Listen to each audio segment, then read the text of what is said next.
की रचना है। हाँ हो गया जी। शीर्षक है तुम्हारे लिए। मन की वेणु बजी है तुम्हारे आहा। लिए, पाव पायल छलकती तुम्हारे लिए, मंद झोंका हवा का जब भी चला, गजरा महका है बीड़ी तुम्हारे लिए। मांगटी का सजा है तुम्हारे लिए, धानी चूड़ी है खन की तुम्हारे लिए, सुंदर। नैन मायूस हो राह तकते हैं जब, गजरा बहता रहा है तुम्हारे लिए, मैं ख्वाबों में सिमटी तुम्हारे लिए। वाह, अच्छा प्रयोग है। मैं ख्वाबों में सिमटी तो, मैं ख्वाबों में सिमटी तुम्हारे लिए, तुम जमाने में उलझे तुम्हारे लिए, खता क्या हुई जो खफा तुम रहे, गली मन की है भटकी तुम्हारे लिए। वाह वाह वाह वाह। मैंने रंग ली चुनर प्रीत तुम्हारे लिए, लिखी भावों की पुड़िया तुम्हारे लिए। द्वार तुम तक है पहुँची जो पाती मेरी, बंद सांसें है चलती तुम्हारे लिए।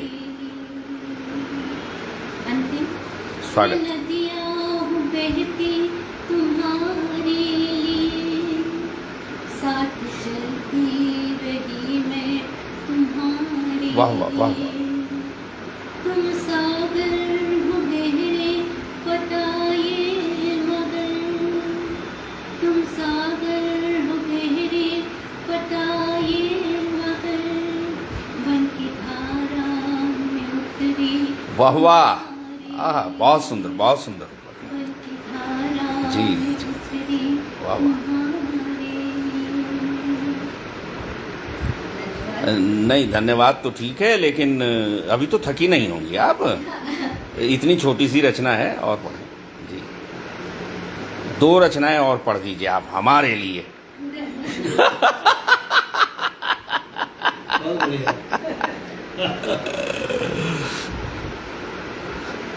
जी। तो ये आपकी नई पुस्तक आ रही है जी, आपकी कृपा से, आपके आशीर्वाद से आई। अच्छा, कविता संग्रह इससे पहले आपका कोई आया है? जी नहीं, अभी तक कोई भी नहीं आया। लिख कब से रही हैं आप?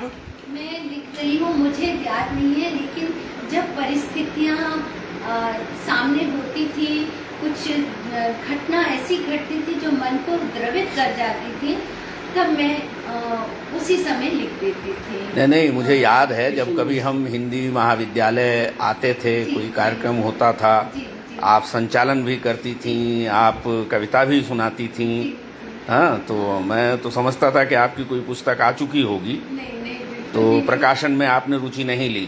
प्रकाशन, मुझे ऐसा लगा नहीं कि रचनाएं प्रकाशित होने के योग्य हैं, और नहीं, ये तो खैर चलिए, मैं लिखती जा रही हूँ, लेकिन आज लगा कि वही जीवन के इस पड़ाव पर मैंने जो भी कुछ परिस्थितिवश और देख करके लिखा है, और बहुतों से मुझे प्रेरणा मिली है। जब से मैं साहित्य समाज से जुड़ी हूँ, विभिन्न मंचों से जुड़ी हूँ, और वहाँ जिस तरह से रचनाओं का प्रकाशन होता हुआ देखती हूँ, पढ़ते हुए देखती हूँ, तो ऐसा लगा कि चलो इस बार मैं भी इस ओर प्रयास करूँ, और मैंने अपनी ये निर्णय। अच्छा, वैसे आपकी शिक्षा दीक्षा कहाँ हुई? मेरी दिल्ली विश्वविद्यालय से हुई। अच्छा। श्यामा प्रसाद मुखर्जी स्कूल से पढ़ी मैं। अच्छा। मैंने दिल्ली विश्वविद्यालय से MA, MPhil और PhD वहीं से। सब पॉलिटिकल साइंस में? सब पॉलिटिकल साइंस। क्या आपके शोध के क्या क्या विषय थे दोनों MPhil PhD में? मेरा MPhil में विषय था पाश्चात्य और प्राचीन भारतीय राजनीतिक चिंतन का तुलनात्मक अध्ययन प्रकाशित है शायद कुछ। एमफिल में थीसिस थी मेरी। हाँ हाँ हाँ। हाँ, ये प्रकाशित नहीं है। अच्छा अच्छा। और उसके बाद मेरा पीएचडी में थीसिस है प्राचीन चिंतन। अच्छा अच्छा अच्छा। तो एक जगह तुलनात्मक और एक जगह। अच्छा, ये जो आपकी जो वैचारिक पुस्तकें हैं जो भी, वो कौन कौन सी आई हैं? मेरी पहली थी प्राचीन भारतीय चिंतन में कल्याणकारी तंत्र। हाँ, मतलब वो एक प्रकार से आपके शोध कार्य का एक्सटेंशन था। एक्सटेंशन। जी हाँ, जी। ये वाला एक्सटेंशन था। फिर दूसरा मेरी पुस्तक थी हिंदी राष्ट्रभाषा से विश्व भाषा। हाँ, जी। अच्छा अच्छा अच्छा। उसमें मैंने विभिन्न विषयों को राष्ट्रीयता, कैसे हिंदी की प्रगति हुई, विश्व मंच पर इसका क्या स्थान है। वर्षा लिख रही हैं, ऑलराउंडर हैं हमारी सुरभि मैम। धन्यवाद वर्षा। और वसुधा सुरेंद्र ने लिखा है, बहुत सुंदर प्रस्तुति। हाँ जी मैडम, पुस्तकों के बारे में आप अपने बता रही थी। हाँ। उसके बाद फिर मुझे लगा कि कौटिल्य अर्थशास्त्र मेरा बहुत प्रिय रहा। हाँ, जो मैंने पहले देखी थी, जब हम पीएचडी करते हैं हमारे बहुत संकुचित रहता है, हम सबको समेटने की कोशिश। जी जी जी जी। मुझे फिर मैंने कौटिल्य अर्थशास्त्र काफी गहन अध्ययन करके उस पर पृथक पुस्तक मैंने। हाँ, वो किताब मैंने शायद देखी है। जी हाँ, मैंने देखी है। फिर मुझे लगा राम से हाँ। ईश्वर राम है और उनका जो व्यक्तित्व रहा है, जी जी। मुझे लगा नहीं, उन पे भी मुझे कुछ कार्य करना हाँ, चाहिए। हाँ, हाँ। क्योंकि राम के शासन तंत्र तो आज हम, गांधी जी ने भी कहा जी। कि हम राम राज्य स्थापित करना चाहते हैं, तो उस दृष्टि में रख करके मैंने फिर वो पुस्तक लिखी। और जब मैंने रामायण पे लिखा तो मैंने कहा कि महाभारत जो है वो तो व्यवहारिक शासन तंत्र रहा है, वहाँ की जो गणतंत्रीय व्यवस्था रही है बहुत ही पेचीदी रही है, बहुत चिंतन मनन करने वाली है, जिससे हम आज के परिप्रेक्ष्य में उसको देख सकते हैं। हाँ। तो वह ध्यान में रख करके फिर मैंने महाभारत में कार्य कर लिया है। हाँ। केवल एक प्रूफ रीडिंग बची है, लेकिन वो भी पहले आती थी पुस्तक। मैंने संकल्प लिया था कि पहले मैं अपनी काव्य पुस्तक प्रकाशित करूं। चलिए, स्वागत है आपका, आपकी पुस्तक का स्वागत है। दोनों ही पुस्तकें चाहिए जी। हाँ, क्या पढ़ रही हैं? एक तो उसी स्वर में है मेरा, जी। उससे पहले मैं कविता हूँ। हाँ जी जी जी, ये रचना सुनी भी है हमने जी। पद गीतों की हूँ मैं अजर नंदिता। हाँ। पद गीतों की हूँ मैं अजर नंदिता, शशि किरण बसी हूँ रजत रंजिता। तार वीणा जो रमी वो मल्लिका हूँ। तार वीणा जो रमी वो मल्लिका हूँ, क्योंकि मैं कविता हूँ हरियो संचिता। बहुत सुंदर। भुवन आधार हूँ कलित में सारिका। भुवन आधार हूँ कलित में सारिका, धवल वंदना हूँ अधर मधुरिका। कंठ अखिल जो सजी वो हारिका हूँ। कंठ अखिल जो सजी वो हारिका हूँ, क्योंकि मैं कविता हूँ रस संचारिका। क्योंकि मैं कविता हूँ रस संचारिका। छंद अलंकार सुर सात हूँ साधिका। छंद अलंकार सुर सात हूँ साधिका, रचित भावों की हूँ मैं रंग राधिका। नव गीतों की मैं मधुर वादिका हूँ, क्योंकि मैं कविता हूँ कवि आराधिका। बहुत सुंदर, बहुत सुंदर। मेरा मन कुमकुम सजा। स्वागत।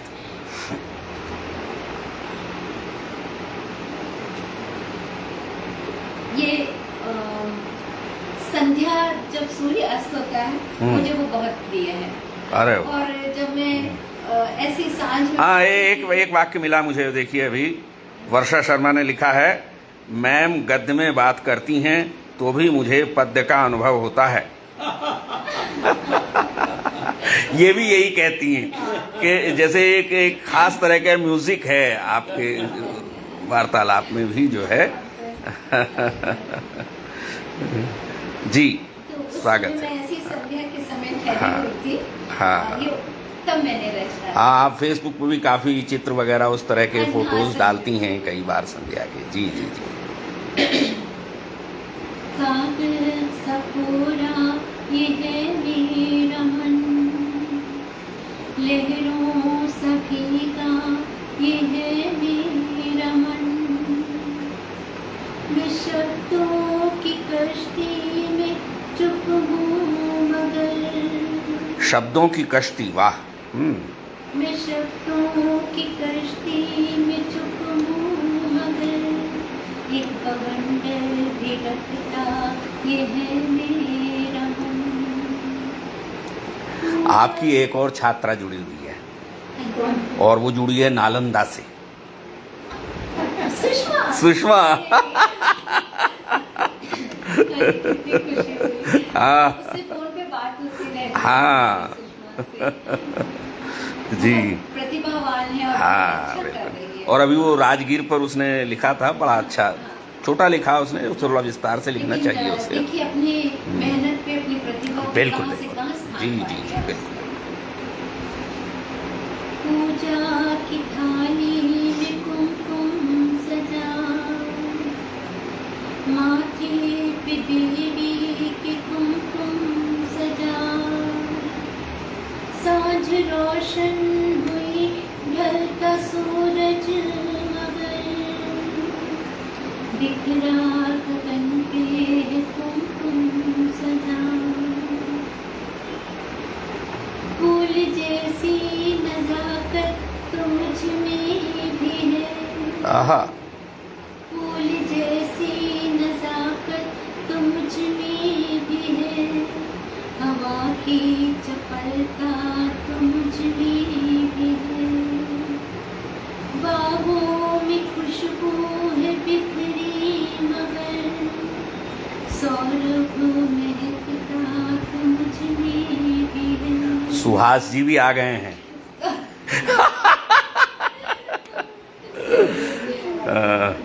वाह वाह वाह वाह। अंतिम रचना युद्ध पे सुनाई जी थी आपने। हाँ, बीच में थोड़ी सी बात करते हैं आपसे। रेखा अग्रवाल जी भी हैं, चूँकि आप राजनीति शास्त्र वाली हैं जी तो, और अभी तक एक्टिव रूप में पढ़ा भी रही हैं, जी और इस समय जो कुछ देश दुनिया में हो रहा है, अभी आप युद्ध पे कविता भी सुनाने वाली हैं, वो तो विश्व राजनीति की बात है, जी लेकिन भारतीय राजनीति में जो विशेष रूप से इधर एक चिंता लोगों के मन में उभरी है, हम इस पर पहले भी बात करते रहे हैं कि साहब राजनीति की भाषा जो है उसका बुरी तरह से पतन हो रहा है, हाँ?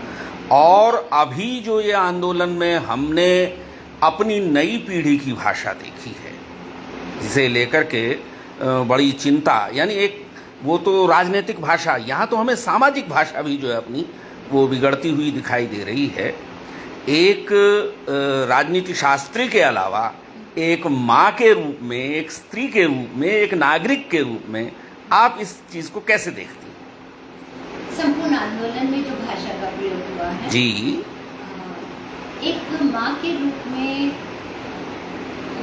देखिए जहाँ तक पत्र का ये जो लीक हुआ है वो तो अत्यंत दुखद है। एक अगर मान लो मेरी भी बच्ची होती तो मैं उससे बहुत आघात मेरे को लगता कि बच्चों के जीवन से खिलवाड़ चल रहा है, और बच्चों को अपनी बात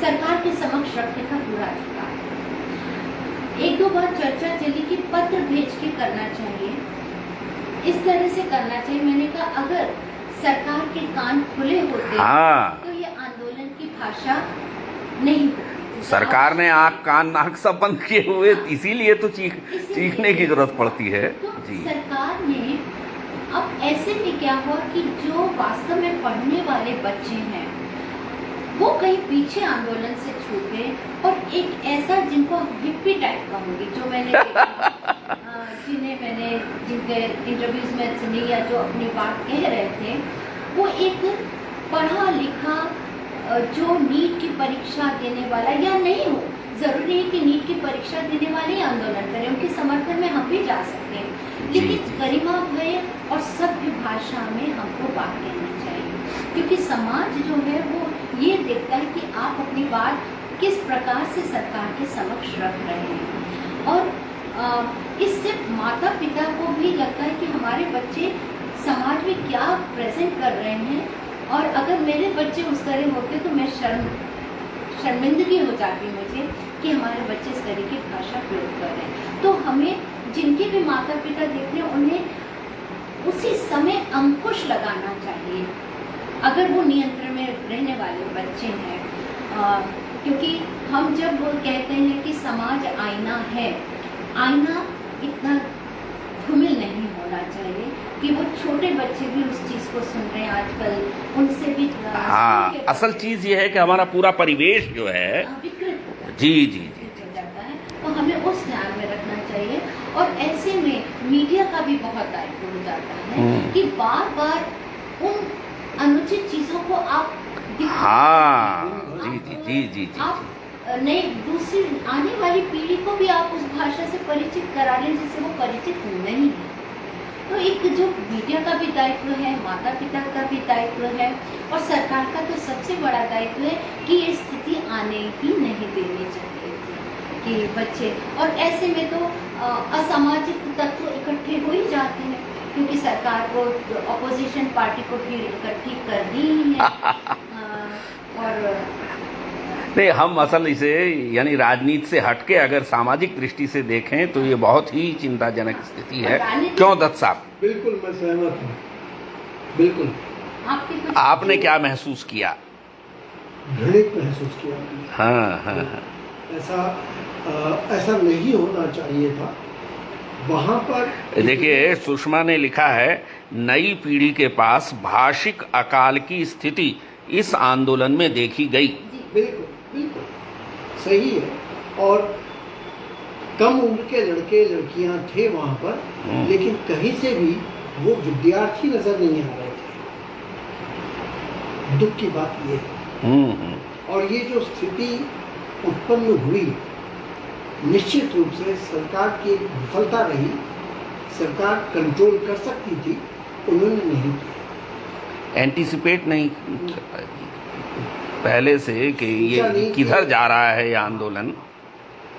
उन्होंने ये नहीं सोचा कि सोनम वांगचुक के अनशन तोड़ने के बाद कोई और विनाशकारी रूप से इस आंदोलन को आगे ले जाएगा। परंतु यहाँ मैं कहूँगी कि जब किसान आंदोलन उनके सामने एक उदाहरण था, जी जी उससे जी, शिक्षा नहीं। हाँ हाँ हाँ, नहीं तो इतना लंबा खींचना ही नहीं चाहिए था इस मुद्दे को। इस मुद्दे को इतना लंबा खींचना ही नहीं चाहिए था। राजनीति के स्तर पर ये हम अब सरकार को बहुत सोचना चाहिए कि बच्चों का, हम बच्चों के भविष्य की बात कर रहे हैं, उस पर हर बार हम उसको एक तरह से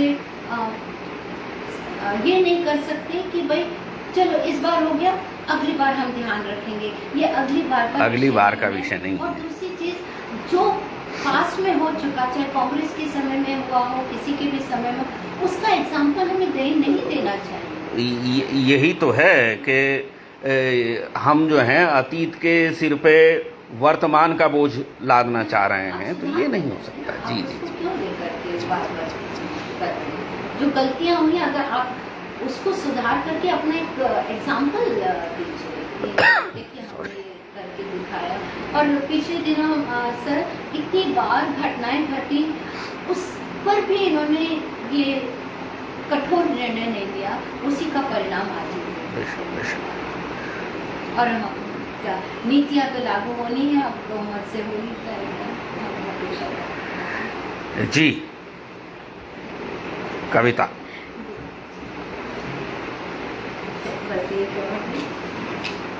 युद्ध वाली आप सुनाना चाह रही थी। छोटी सी है।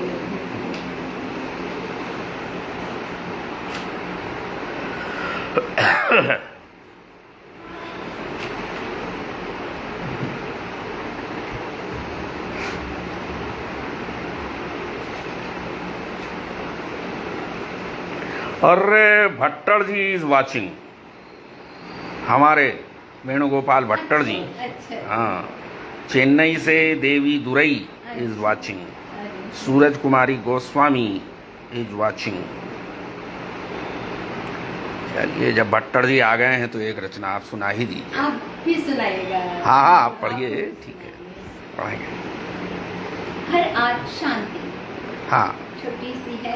हर आदमी शांति ढूंढता है, हर देश शांति चाहता है, पूरा विश्व बात शांति की करता है जी। शांति की चाह में आदमी आदमी से भिड़ रहा है, देश देश से लड़ रहा है, बर्बर तलवार लिए अस्मिता काट रहा है, आहा, द्रोही राष्ट्र तोड़ने षड्यंत्र रच रहा है, आतंक की पौध उगा रहा है, कभी आग के गोलों और कभी कागज के गोलों से जहर उगल रहा है, पूरा विश्व प्रतिशोध की ज्वाला में धधक रहा है। बहुत बहुत धन्यवाद आपका। आपने हमारी जिद या हमारे आग्रह की रक्षा की। हाँ? आपने अवसर दिया। अब आपसे रचना सुनना चाहेंगे।